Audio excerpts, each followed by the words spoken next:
யார் யாரோ வாழ்வீரே சிலுவையை கண்டீரோ, சிலுவைக்காய் பணி செய்ய வாரீரோ. பிரியமானவர்களே, ஆண்டவரும் இரட்சகருமாகிய இயேசு கிறிஸ்துவின் நாமத்தினாலே நெகேமியா new generation partaker moment, salvation Mission Partaker Movement, SMPM NGPM missionary இயக்கத்தின் சார்பிலே உங்கள் எல்லாருக்கும் அன்பான வாழ்த்துல வணக்கத்தை கூறி, எழுந்து கட்டுவோம் வாருங்கள் என்கிற நிகழ்வுக்கு உங்களை அன்போடு கூட வரவேற்கிறோம். நம்முடைய ஆண்டவராகிய இயேசு கிறிஸ்து இந்த உலகத்தில் பிறந்ததை குறித்து சங்கீதம் 72:11 சகல ராஜாக்களும் அவரை பணிந்து கொள்வார்கள், சகல ஜாதிகளும் அவரை சேவிப்பார்கள் என்று சொல்லி எழுதப்பட்டிருக்கிறது. அது மாத்திரமல்ல, ஆதி மனிதனாகிய ஆதாம் பாவம் செய்தபோது அவன் கடவுளுக்கு விரோதமாக ஓடி ஒளித்து கொண்டான் என்று பைபிள் எழுதியிருக்கு. அப்படி ஒளித்து கொண்டப்போ கடவுள் ஆதாம் முன்னால் வந்து நின்று, ஆதாமே, இன்றைக்கு நீ ஒளித்து கொண்டிருக்கிறாயே, நீ தைரியமாய் நிற்கும்படி மனுஷகுமாரனாகிய இயேசு கிறிஸ்துவை நான் இந்த உலகத்திற்கு அனுப்புவேன் என்று சொல்லி ஆதியிலே கடவுள் ப்ராமிஸ் பண்ணியிருந்ததை அந்த இடத்துல அவர் சொல்லி அவனை உற்சாகப்படுத்துகிறார். என் அன்புக்குரியவர்களே, இந்த நாளிலே நாமும் ஒளித்து கொண்டிருக்கிறவர்களைப் போல இருந்தாலும் ஆண்டவராகிய இயேசு கிறிஸ்துவனுடைய அந்த பிறப்பு என்பது மாபெரும் மகிழ்ச்சிகரமான ஒரு செய்தி. அன்புக்குரியவர்களே, நம்முடைய பாரத தேசத்தில் இன்னும் 4 லட்சம் கிராமங்களில் இந்த இயேசு கிறிஸ்துவனுடைய பிறப்பின் செய்தி தெரியாது. அவருக்கென்று அங்கு ஆராதனை ஸ்தலங்கள் கிடையாது. அருமையானவர்களே, கடந்த காலங்களில் இமாச்சல் பிரதேசம் போயிருக்கும்போது அங்கே ராம்பூர்காட் என்கிற கிராமத்தில் ஒரு ஆலயத்தை பிரதிஷ்டித்தோம். அங்கே நாம் கட்டியிருக்கிறது தான் முதல் ஆலயம். அருமையானவர்களே, அந்த வட்டாரங்களில் எங்கேயுமே தேவாலயம் கிடையாது. அங்கே வந்திருந்த அந்த பல நண்பர்கள், ஒரு தேவாலயம் என்றால் எப்படி இருக்கும், ஒரு கர்த்தரை மகிமைப்படுத்துகிற அந்த பாடல்லாம் எப்படி இருக்கும், ஒரு தேவாலய மணி சத்தம்னா எப்படி இருக்கும்னு சொல்லி ஒவ்வொன்றாக சொல்லி கர்த்தரை மகிமைப்படுத்த ஆரம்பித்தார்கள். அன்புக்குரியவர்களே, இப்படி ஆலயமில்லாத இடங்களில் ஆலயங்கள், அருமையானவர்களே, சுவிசேஷம் போகாத இடங்களில் நற்செய்தி அறிவிக்கிற பணியில் SMPM NGPM நிறுவனம் ஈடுபட்டிருக்கிறது. அருமையானவர்களே, அதில் NGPM நிறுவனத்திற்கு 80G எக்ஸப்ஷன் இருக்கிறது. நீங்கள் கொடுக்கிற சிறப்பு நன்கொடைக்கு ஒருவேளை வரி விதிப்புக்கு நீங்கள் உட்பட அதில் நீங்கள் அதை கிளைம் செய்வதற்கு அதை நீங்கள் பயன்படுத்தி கொள்ளலாம். அருமையானவர்களே, நம்முடைய இயக்கத்தில் ஆண்டவரின் கிருபையினாலே 197 மிஷனரிமார் அவனுடைய ஊழியத்தை செய்கிறார்கள். 250 குழந்தைகள் விடுதிகளில் படிக்கிறார். அதோடு கூட day care centre, tuition centre நடத்துகிறோம். அருமையானவர்களே, இந்த கிறிஸ்மஸ் காலங்களிலே கிராமங்கள் தோறும் விசேஷ நிகழ்ச்சிகள், கிறிஸ்மஸ் ட்ரீ நிகழ்வுகள், அந்த நிகழ்வுகளில் மத தலைவர்கள், கிராம தலைவர்கள், பஞ்சாயத்து தலைவர்கள், இன்னும் வார்டு மெம்பர்ஸ் எல்லாரையும் அழைத்து அவர்களை அங்கே கனப்படுத்தி அவர்களுக்கு முன்பாக இயேசுவின் நற்செய்தி நாடகமாக இன்னும் பிரசங்க வழியாக அவர்களுக்கு சொல்லப்படும். இந்த செய்தியை கேட்பதற்கு கிராமமே கூடி விடுவார்கள். அருமையானவர்களே, இந்த கிறிஸ்மஸ் காலங்களில் எந்த கிராமத்திலையும் இதை நடத்தாதீங்கன்னு சொல்ல மாட்டாங்க. ஆகவே இந்த கிறிஸ்மஸ் காலங்களுக்கு அதிகமாக நம்ம எல்லாரும் ஜெபம் பண்ணுவோம். இயேசு சொன்னார், நான் உயர்த்தப்படும் போது அநேகரை எடுத்துக்கொள்வேன்னு சொன்னார். வேதம் தெளிவாக சொல்லுது, மேலே வானத்திலையும் கீழே பூமியிலையும் மனிதர்கள் ரட்சிக்கப்படுவதற்கு இயேசு கிறிஸ்து நாமே அல்லாமல் வேறு நாமே கிடையாதுன்னு சொல்லி எழுதியிருக்கு. ஆகவே என் அன்புக்குரியவர்களே, இந்த காலங்களை பயன்படுத்தி நற்செய்தி அறிவிப்போம். நம்ம நாட்டை பொறுத்தவரையிலையும் இந்த கிறிஸ்துமஸ் பண்டிகை எல்லாரும் கொண்டாடுவாங்க, எல்லாரும் அதை ரொம்ப நேசிப்பாங்க. பார்த்துங்க, ஏனென்றால் இயேசு எனக்கு பிடிக்காதுன்னு சொல்லி யாருமே சொல்ல மாட்டாங்க. ஆகவே என் அன்புக்குரியவர்கள் அந்த நற்செய்தியை சொல்லுகிறதில் நாம் நம்மால் என்றவைகளை செய்வோம். அது மாத்திரம் இல்லை, அன்புக்குரியவர்களே, இன்றைக்கி நிறையா கிறிஸ்மஸ் கேரல் அதுன்னு போயிட்டுருக்காங்க. அதுக்கு பல ஆயிரங்கள் நம்ம எல்லோரும் அள்ளி கொடுங்க. ஆனால் அதே சமயம் அறியப்படாதவர்கள் மத்தியில் நற்செய்தி அறிவிக்கிறோம் இல்லையா, அங்கே கூட்டங்கள் நடக்குது இல்லையா. தேவதூதர் அதை தான் செய்தாங்க. மந்தையில் மேய்ப்பர்கள் மேய்த்து கொண்டிருக்கும்போது, இதோ எல்லா ஜனத்துக்கும் மிகுந்த சந்தோஷத்தை உண்டாக்கும் நற்செய்தி உங்களுக்கு அறிவிக்கிறேன். அந்த நற்செய்தினை இன்று கர்த்தராகிய கிறிஸ்துவின் இரட்சகர் உங்களுக்காக தாவீதின் ஊரில் பிறந்திருக்கிறார். என் அன்புக்குரியவர்களே, இந்த செய்தியை அறியாதவர்களுக்கு சொல்லுகிற காரியத்தில் நாம் ஈடுபட்டிருக்கிறோம். ஆகவே நம்ம கொடுக்குற காணிக்கையில் யாருக்கு எவ்வளோ கொடுக்குறோங்கிறத யோசித்து பாருங்கள், ஜெபம் பண்ணிடுங்க. நான் யாருக்கும் கொடுக்காதீங்கிறதெல்லாம் சொல்ல மாட்டேன். அருமையானவர்களே, பிதாவின் கடைசி கட்டளையை நிறைவேற்றம் என்ன செய்யணும்னு யோசிப்பாருங்க. அருமையானவர்களே, நம்முடைய மிஷனரி ஃபீல்டில் நிறையா ப்ரோக்ராம்ஸ், அதோடு கூட இந்த ஊழியர்கள் இருக்காங்க இல்லையா, கிறிஸ்மஸ் காலங்கள் அவங்களுக்கு ஒரு கிறிஸ்மஸ் ட்ரெஸ், ஒரு ஃபேமிலிக்கு ஒரு கிறிஸ்மஸுக்கு நம்ம 3000 ரூபா கொடுக்குறோம். ஒரு ஆதிவாசி பிள்ளைக்கு 600 ரூபா கொடுக்குறோம். ஜெபம் பண்ணுங்க. மிஷனரி ஸ்பான்சர் பண்ணுறவங்க ஆண்டவர் உங்களை ஏவனாருன்னா 1 மாத காணிக்கை எக்ஸ்ட்ரா நீங்கள் அனுப்பலாம். ஆதிவாசி பிள்ளையை படிக்க வைக்கிறவங்களும் 1 மாத காணிக்கை எக்ஸ்ட்ரா நீங்கள் அனுப்பலாம்.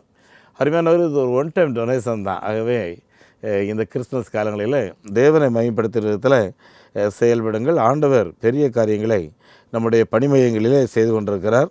அருமையானவர்களே, கடந்த நாளில் பஞ்சாப் போயிருந்தோம். பஞ்சாப் போயிருக்கும்போது அங்கே ஒரு பஞ்சாபிய அந்த சீக்கிய மத குரு ஒருவர் இயேசு கிறிஸ்துவை ஏற்றுக்கொண்டார். அவர் இயேசு கிறிஸ்துவை ஏற்றுக்கொண்ட காரணம் என்னென்னா, அவருக்கு அந்த குடும்பத்தில் நிறைய போராட்டங்கள், அதோடு கூட அந்த குருநானக்குடைய அந்த புஸ்தகம் இருக்கு இல்லையா, அதெல்லாம் படிப்பார். ஒரு நாள் பைபிள் படிக்கும்போது தான் இதில் இருக்கிறதெல்லாம் அதில் இருக்கிறத பார்க்குறாரு. அப்படின்னா இதில் இருக்கிறதா அதில் எழுதி வச்சுருக்காங்க அப்படின்னு நினச்சி பைபிள் அதிகமாக படிக்க ஆரம்பித்தார். அப்புறம் அந்த பைபிளை படிக்கும்போது அவருக்கு ஒரு வித்தியாசமாக தெரிஞ்சிச்சு. அப்புறம் ஜெபம் பண்ணும்போது பார்த்திங்கன்னா கடவுளோட மகிமை வெளிப்படுற பார்த்தார். இதன் மூலம் கர்த்தரை ஏற்றுக்கொண்டார், ஆலயத்தை உருவாக்கினார். அந்த ஆலய பிரதிஷ்டையில் நிறையா போராட்டங்கள் இருந்துச்சு அவருக்கு. என்ன போராட்டம்னா, உள்ளூரில் இப்படி நம்ம மார்க்கத்தை விட்டுட்டு போயிட்டான் அப்படின்னு சொல்லி ஒரு கலவரங்களை உருவாக்குகிற ஒரு நிலை.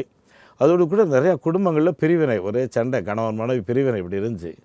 இவர் என்ன பண்ணாருன்னா, இந்த கோயில் பிரதிஷ்டையில் எல்லாரும் ஒன்றா இருக்கணும், இந்த இனவெறி எந்த சிந்தை மாறணும் அப்படிங்கிறத மனசில் வச்சு பாஸ்டிங் போய்ட்டு கோயிலில் இந்த பிரதிஷ்டைக்கு முன்னால் கர்த்தர் ஒரு காரியத்தை செய்யணும்னு சொல்லி உபவாசத்தோடு போராடினார்.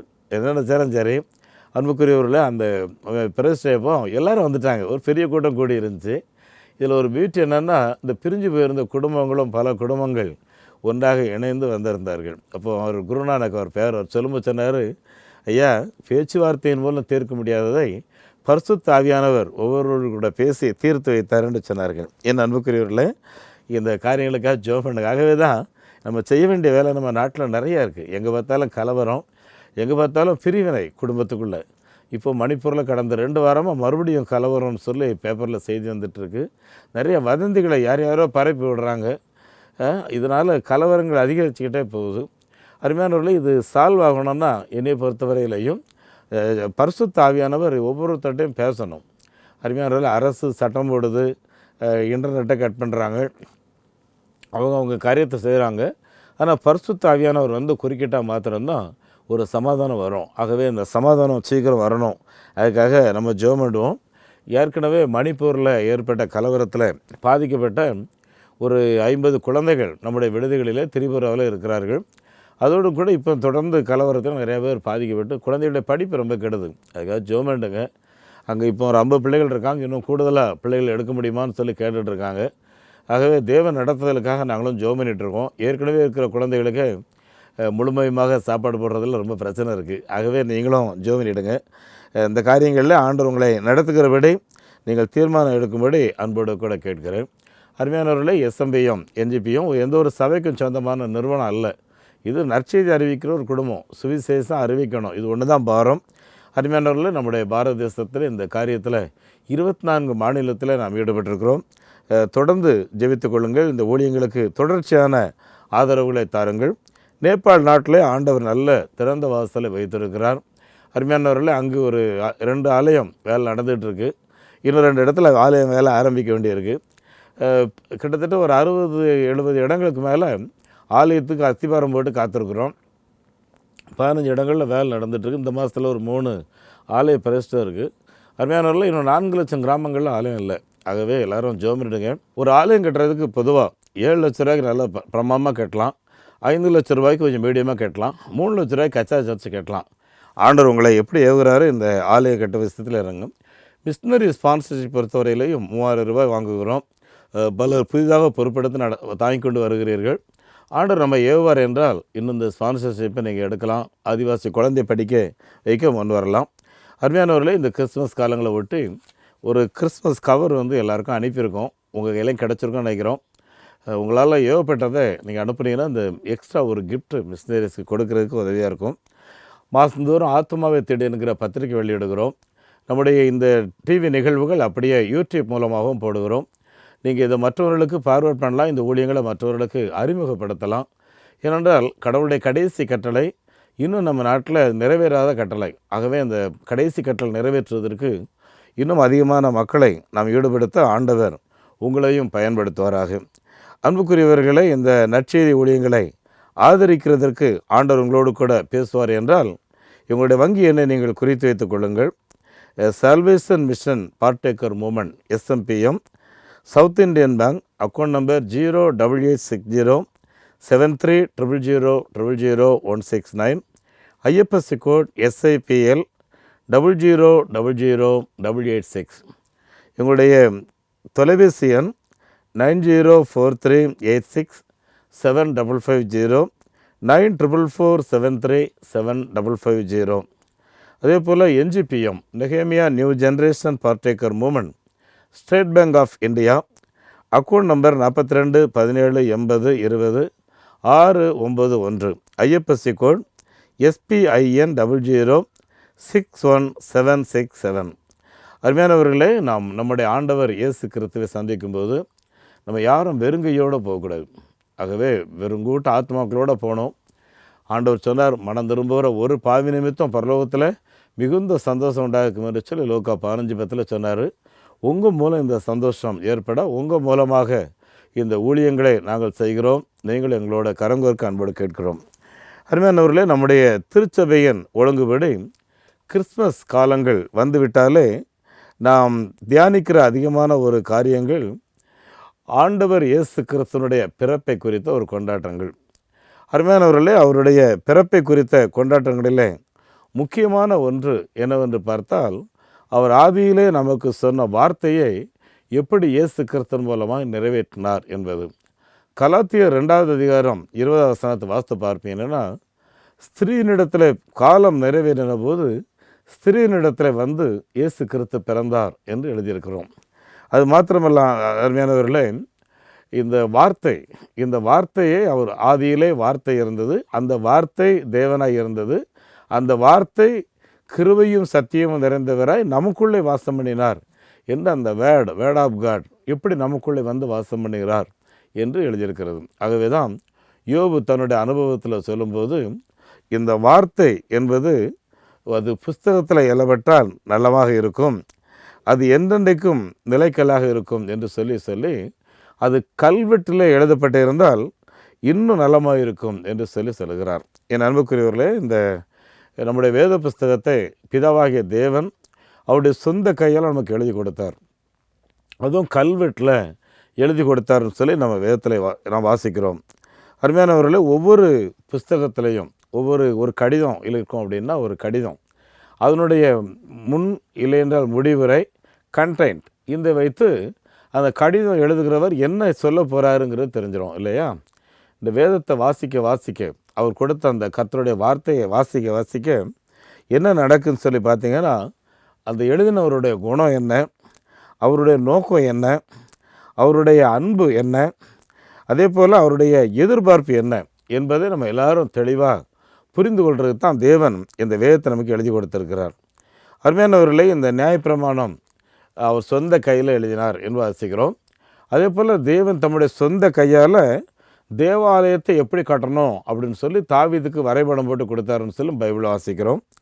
அதே போல் நியாயத்தீர்ப்பு இல்லையா, ஒரு நாள் இந்த உலகம் ஜட்ஜ்மெண்ட் பிறகு இருக்குது.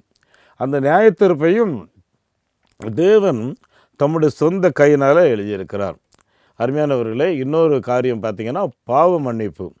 அன்றைக்கு கையும் களவுமாக அந்த விபச்சார ஸ்திரீ பிடிபட்டிருக்கப்போ எல்லாரும் ஆளுக்கு ஒரு கல்லை தூக்கி நிற்கும்போது இயேசு மட்டும் சொன்னார், உங்களில் பாவம் இல்லாதவன் முதல் கல்லை எடுத்து இவள் மேலே வீசுங்கன்னு சொல்லி தரையில் எழுதினார்னு சொல்லி பார்க்குறோம். அருமையானவர்களே, ஒரு மனிதனுடைய வாழ்வை குறித்து கடவுள் தெளிவாக எழுதியிருக்கிறார்.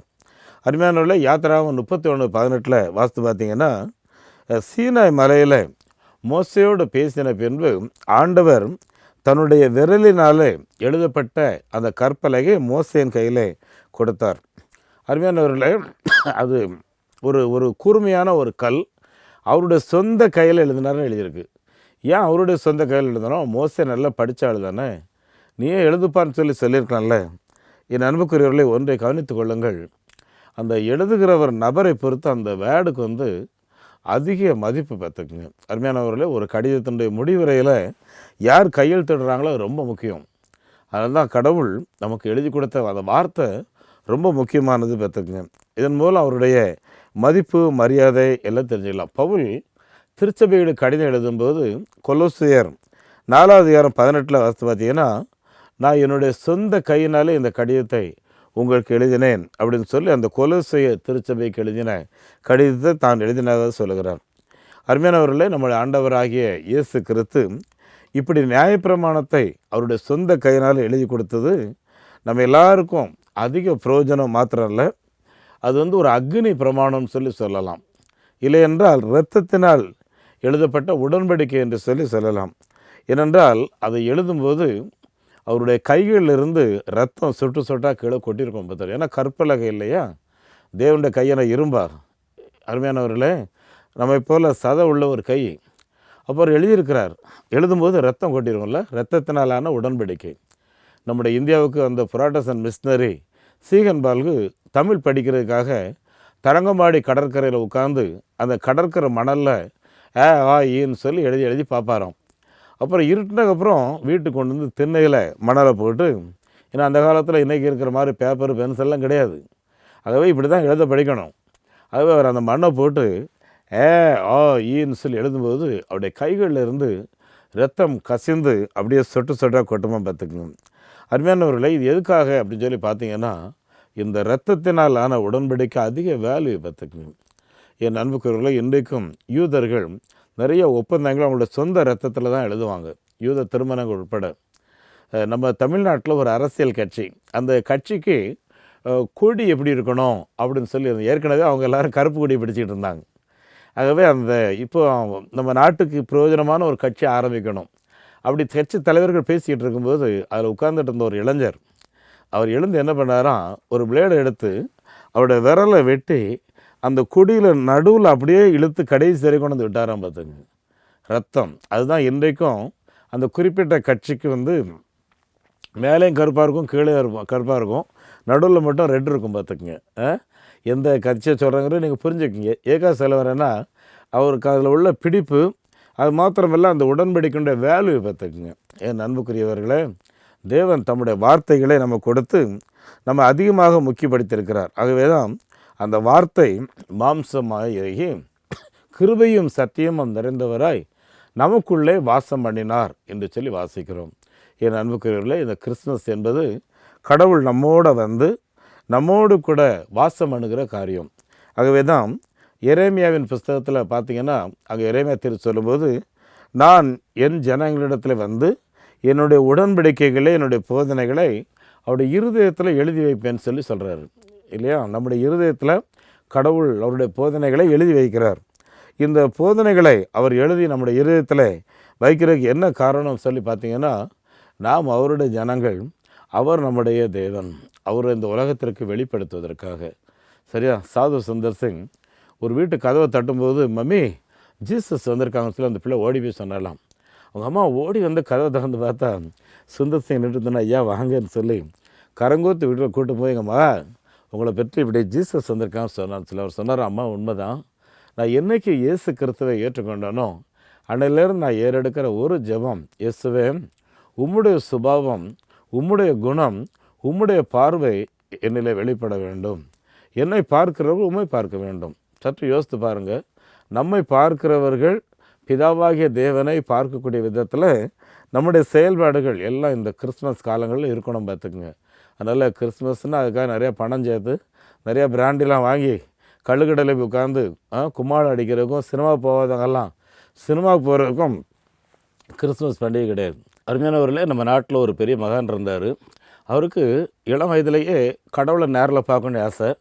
பலரை போய் சந்திக்கிறாரு, எல்லாரும் ஒவ்வொரு பதில் சொல்கிறாங்க. கடைசியாக ஒரு கிறிஸ்தவ மிஷினரி பாடும்போது அவரும் பைபிளெல்லாம் சொல்கிறாரே தவிர அவருக்குடைய கேள்விக்கு அங்கே பதில் கிடைக்கல. கடைசியாக இன்னொரு சன்னியாசிகிட்ட போகும்போது தான் அந்த சன்னியாசி சொல்கிறாரு, நீ பெரிய தேவையோடு வந்திருக்கிற, என் கூட உட்கார்ந்ததுக்கு வாரு, உனக்கு நான் கடவுள் யார் என்று சொல்லி காட்டுகிறேன்.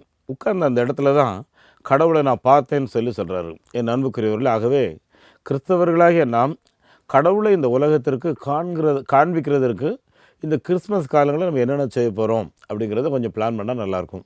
இன்னொரு நடந்த சம்பவத்தை உங்களுக்கு சொல்கிறேன்.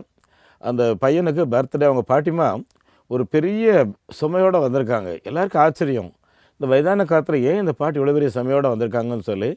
கடைசியில் அந்த கேக் வெட்டி முடித்த உடனே அந்த சுமையத்துக்கு தன்னுடைய பேரங்கையில் கொடுக்குறாங்க. கொடுத்துட்டு எல்லாரும் என்னால் கண்ணீரோடு சொன்ன வார்த்தை என்னென்னா, என்னுடைய பேரனுடைய 3rd பர்த்டேயில் நான் அவனுக்கு வேதாகமத்தை என்னுடைய சொந்த கையால் நான் எழுதி கொடுக்க வேண்டும் என்று ஒவ்வொரு வார்த்தைகளையும் என்னுடைய கையால் எழுதி கொண்டு, அதான் அவ்வளோ பெரிய சும புஸ்தகம் அப்படின்னு சொல்லி எல்லாரும் சொன்னாங்களாம். அந்த சிறுவன் அந்த என் பாட்டி எனக்கு எழுதி கொடுத்த புஸ்தகம்னு சொல்லி அதில் எழுதியிருக்கிற அந்த வசனத்தை அப்படியே நான் கடைபிடித்து நடப்பேன்னு சொல்லி அன்றைக்கி அந்த பர்த்டேயில் அவன் ஒரு கமிட்மெண்ட் கொடுத்தானா பார்த்துக்குங்க. என் அன்புக்குரியவர்களே, நம்முடைய கமிட்மெண்ட் இந்த பைபிளை குறித்து எப்படி இருக்குங்கிற யோசித்து பாருங்கள். ராக்ஃபெல்லர் பற்றி நம்மள கேள்விப்பட்டிருப்போம். உலக அளவில் பெரிய பணக்காரர். அவருக்கு ஒரு கொள்ளை நோயின் மூலம் மிகவும் பாதிக்கப்பட்டார். அந்த நேரத்தில் தான் இந்த பைபிள் எல்லார் கையிலையும் கொடுக்கப்படணும்னு ஆசைப்பட்டார். ஆகவே அதற்காக நிறைய பணங்களை பைபிள் சொசைட்டிக்கு ஸ்பான்சர் பண்ண ஆரம்பித்தார். அருமையானவர்களே, பைபிள் விலை குறைவாக உலக அளவில் கொடுக்கப்பட்டுச்சு. இதுக்கு என்ன காரணம் சொல்லி பார்த்தீங்கன்னா, மேரி ஜோன்ஸ் என்ற ஒரு வாலிப பிள்ளை, அவளுக்கு ஒரு பைபிள் வேணுங்கிறதுக்காக ரொம்ப ஆசைப்பட்டு அது கிடைக்காம நடந்து அப்புறம் கடல்களில் அவள் நீச்சல் அடித்து போய் அவள் ஒரு பைபிளை பெற்றுக்கொள்கிறான். இது வெளியே வந்த உடனே ராக்ஃபெல்லருக்கு ஒரு பெரிய பாரம். ஒரு வேதாகமத்துக்கு இந்த குழந்தை இவ்வளோ முயற்சி எடுத்திருக்கோன்னா, நாட்டில் இருக்கிற உலகில் இருக்கிற ஒவ்வொரு கையிலையும் வேதம் கொடுக்கப்படுகிறதுக்கு தான் கடவுள் என்னை ஆசீர்வதித்திருக்கிறார் அப்படின்னு சொல்லி அந்த பைபிளை எல்லாரும் கொடுக்க ஆரம்பித்தார்கள். அருமையானவர்களே, இதன் விளைவு என்னன்னு பார்த்தீங்கன்னா, 47 வயசில் செத்து போயிடுவார்னு சொன்னவர், அவர் டாக்டர்லாம் சொன்னாங்க. ஆனால் 98 வயசு வரைக்கும் அவர் உயிரோடு இருந்தார் பார்த்துங்க. அப்படின்னா கடவுளுடைய வார்த்தை நம்ம வாழ்ந்து காட்டுறது, கடவுளுடைய வார்த்தை மற்றவர்கள் கொடுக்கணும்னு ஆசைப்படுறது, இந்த ரெண்டுமே நமக்கு ஒரு பெரிய பிளெஸ்ஸிங்கை கொடுக்கக்கூடும் பார்த்துங்க. காரணம் என்னன்னா, கடவுளுடைய வார்த்தையில் நம்ம எல்லாரையும் ஊக்குவிக்கக்கூடிய நிறைய சொற்கள் இருக்குது பார்த்துக்குங்க.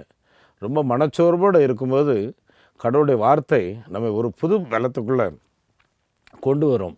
அது மாத்திரமல்ல, கடவுளுடைய வார்த்தையில் உயிர் இருக்குது. அந்த உயிர் இருக்கிறனால தான் அந்த வார்த்தை நம்ம உயிர்ப்பிக்குது பார்த்துக்குங்க. என் அன்புக்குரியவர்களே, இந்த உயிர்ப்பிப்பு நம்ம எல்லாருக்கும் ரொம்ப அவசியம் தேவை. ஆகவே வசனத்தை எந்த அளவுக்கு வாசிக்கிறோமோ அது நம்மை உயிருள்ள நபர்களாக காண்பிக்க ஆரம்பிக்கும். அருமையானவர்களே, இந்த வேதம் நம்ம குழப்பமான நேரத்தில் நமக்கு சரியான வழிகாட்டி. சங்கீதம் 119, 105 கர்த்தருடைய வேதம் கால்களுக்கு தீபமும் பாதைக்கு வெளிச்சமாக இருக்கும் என்று எழுதியிருக்கிறது. ஆகவே இந்த வேத வசனங்களின்படி நடக்கிறவர்கள் மிகவும் பாக்கியவான்கள். அருமையானவர்களே, வேத வசனப்படி நடக்கும்போது நம்ம மனமோன போக்கில் போக முடியாது. நிறைய இடங்களில் அது நம்ம சுட்டி காட்டி இது செய்யாத, அதை செய்யாத, இதை செய்ய அப்படின்னு சொல்லி செய்ய வேண்டிய காரியத்தை சொல்லும், செய்யத்தகாத காரியங்களுக்கு விலகி இருக்க சொல்லும் பார்த்துக்குங்க. இது நம்முடைய வாழ்வுக்கு பெரிய உயர்வு பார்த்துக்குங்க. அருமையான நம்மள பலருக்கு கண்டிப்புனாலே பிடிக்காது. ஆனால் அந்த கண்டிப்பு இதான் நம்முடைய வாழ்வில் நம்மை உயர்த்தி கொண்டு போகிற ஒரு காரியம் பார்த்துக்குங்க. அருமையானவர்களே, நம்மள பலர் குடும்ப வாழ்க்கையில் ஈடுபட்டிருக்கிறோம். 100% ஃப்ரீடமாக இருக்கணும்னு சொல்லி விரும்புகிறோம். பிள்ளைகளும் அப்படி தான் விரும்புகிறாங்க. ஒரு விதத்தில் தேவை தான். ஆனால் ஒரு ஜென்ரல் ஒரு கார்ப்பரேட் டிசிப்ளின் நமக்குள்ளே இருந்தால் மாத்திரம்தான் நம்ம முன்னுக்கு வர முடியும். வீட்டில் கணவன் மனைவிக்கு ரிப்போர்ட் கொடுக்கணும், அதே மாதிரி மனைவி கணவனுக்கு ரிப்போர்ட் கொடுக்கணும், குழந்தைகள் பெற்றோர் ரிப்போர்ட் கொடுக்கணும். இது ஒருவருக்கொருவர் இந்த கம்யூனிகேஷன், இந்த சிஸ்டம் இருந்தால் எல்லோரும் நல்ல நிலையில் வரலாம். நான் எங்கே போகிறேன்னு உனக்கு எதுக்கு, நான் என்ன வேணாலும் செய்வேன், இந்த தகவல் உனக்கு எதுக்கு, இப்படிலாம் நம்ம எடுத்து பெயர்ந்து பேசிட்டோம்னா அது ஒரு குடும்ப வளர்ச்சிக்கு நல்லா இருக்காது. அருமையானவர்களே, ஒன்றை கவனிங்கள். இந்த சின்ன குழந்தைங்க காத்தாடி விடுவாங்க, இல்லை பட்டன்னு சொல்லுவாங்க. இந்த காத்தாடி சும்மா விட்டாச்சுன்னா அது அப்படி தான் கீழே கிடக்கும். அது அப்படியே விடும்போது இந்த எதிர் காற்று அடிக்கிற இடத்துல நோக்கி ஓடுவாங்க. அப்புறம் அது அப்படியே கொஞ்சம் மேலே போகும். இந்த மேலே போகும்போது என்ன பண்ணுவாங்கன்னா, அதை அடிக்கடி அப்படியே தட்டி தட்டி விடுவாங்க பார்த்துங்க. என்னென்னா, அந்த இடுப்பில் அந்த காற்றில் அது மேலே போயிட்டே இருக்கும் பார்த்துக்குங்க. இந்த பக்கம் ஒரு கண்ட்ரோல் இருக்கும் இல்லையா, அது மேலே போனோன்னா இந்த கண்ட்ரோல் இருந்தால் தான். இந்த கண்ட்ரோல் இல்லாமல் விட்டாச்சுன்னா அப்படியே போய் கொஞ்ச நேரத்தில் கீழே விழுந்து கிடக்கும். அது மாதிரி நம்ம யாரும் அப்படி கீழே விழுந்து இந்த வாழ்க்கையை சீரழிக்கூடாது.